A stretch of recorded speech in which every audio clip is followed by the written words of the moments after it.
ગાલા paper 6 વિભાગ C નીચેના પ્રશ્નોના માગ્યા પ્રમાણે ગણતરી કરી જવાબ આપો. પ્રશ્ન 27 થી 34 છે. પ્રત્યેકના 3 ગુણ છે. કુલ 24 માર્કનો વિભાગ સી છે. દાખલા નંબર 27 સુરેખ સમીકરણ યુગ્મ 2x - y = 11 અને 5x + 4y = 1 નો ઉકેલ આદેશની રીતે મેળવો અને એવો એમ શોધો કે જેથી y = mx - 11 થાય. ધ્યાન આપજો બોર્ડ ઉપર ભાઈ. આદેશની રીતે આપણે દાખલો ગણવાનો છે. નજર ફરી બોર્ડ પર તો આદેશની રીતે રીત મારી દીધું. પહેલું સમીકરણ લખ્યું 2x - y = 11 સમીકરણ નંબર 1. બીજું સમીકરણ 5x + 4y = 1 સમીકરણ નંબર 2. રકમમાંથી જોઈ લખવાનું છે. હવે આદેશની રીતે લેશું કે સમીકરણ 1 અથવા 2 ને x અથવા y સ્વરૂપમાં ફેરવવા. તો કયા સમીકરણને x અથવા y સ્વરૂપમાં ફેરવવા એ પણ મેં શીખવાડેલું કે જે ચલનો સહગુણક નાનો હોય એ ચલને એ સ્વરૂપમાં ફેરવો. અહીંયા સહગુણક 2 છે, અહીંયા 1 છે, 5 છે, 4 છે, તો સૌથી નાનો સહગુણક y નો છે.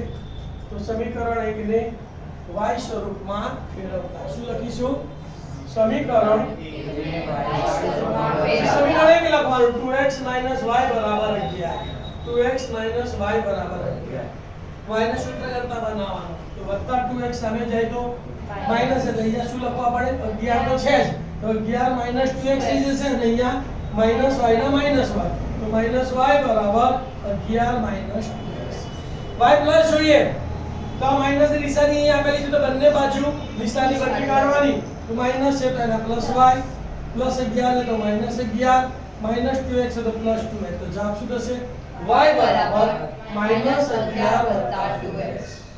સમીકરણ 1 ને ફેરવ્યું તો y ની કિંમત શેમાં મૂકવાની? સમીકરણ 2 માં. 2 ને ફેરવ્યું હોય તો 1 માં મૂકવાની, બરાબર ને? તો શું લખીશું બોલો?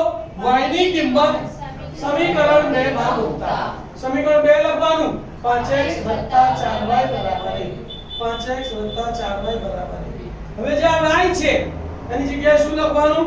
-11 + 2x. બાકી બધું તો ચલો 5x + 4 y ની જગ્યાએ -11 + 2x = 1. હવે 4 વડે -11 ને ગુણવાના, 4 વડે 2x ને ગુણવાના, બાકી બધું એમનું. તો 5x + 4 * -11 એટલે -44, 4 * +2 એટલે +8x = 1. હવે આ 5x + 8x એટલે કેટલા થશે? 13x. -44 સામે જાય તો પ્લસ, તો 1 + 44. 13 ગુણાકારમાં સામે જાય તો 44 + 1 એટલે તો માટે x = 45/13. x ની વેલ્યુ મળી ગઈ. આ x ની વેલ્યુ y સ્વરૂપમાં મૂકવાની. શેમાં મૂકવાની? તો શું લખવાનું? x ની કિંમત y સ્વરૂપમાં મૂકતા. y સ્વરૂપ લખ્યું, y બરાબર આ રહ્યું આપણું y સ્વરૂપ. y બરાબર -11 + 2x. y બરાબર -11 + 2x. આ x ની જગ્યાએ કેટલા લખવાના? 45/13. બાકી બધું એમનું. તો મારે y બરાબર -11 વત્તાના વત્તા 2 ના 2, x ની જગ્યાએ 45/13.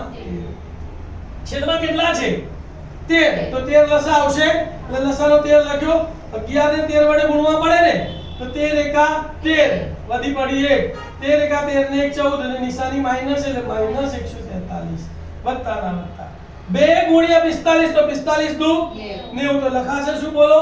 મળે y બરાબર -143 + 90/13. માઈનસ અને પ્લસ ની બાદબાકી થશે. 143 માંથી 90 જશે તો 53 રહેશે. મોટી સંખ્યા માઈનસ છે એટલે -53/13 છેદ ઉડતો.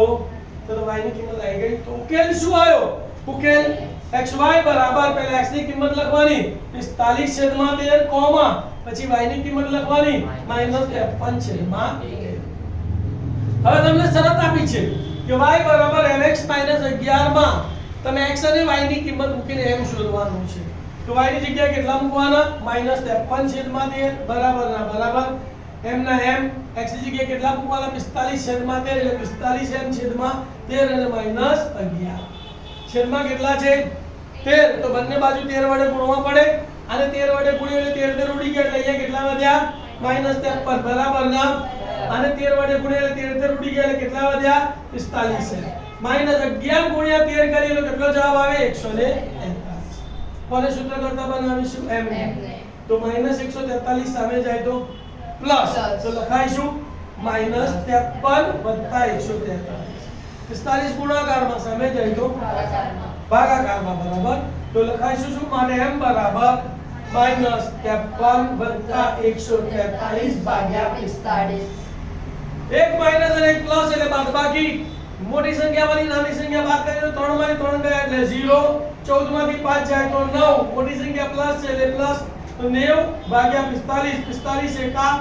45 અને 45 દુ 90 તો માટે m બરાબર 2 આ તમારી m ની કિંમત આવી ખ્યાલ આવી ગયો તો આદેશ રીતમાં શું ધ્યાન આપવાનું ભાઈ સમીકરણ 1 અથવા 2 બંનેમાંથી કોઈ પણ એકને કાં તો x અથવા y સ્વરૂપમાં ફેરવવાનો એકને ફેરવી હોય તો કિંમત 2 માં મૂકવાની બેને ફેરવી હોય તો કિંમત 1 માં મૂકવાની જે જવાબ આવે એ x અથવા y સ્વરૂપમાં મૂકી સાદુરૂપ આપો એટલે બીજો ચલ તમને મળી જાય લખી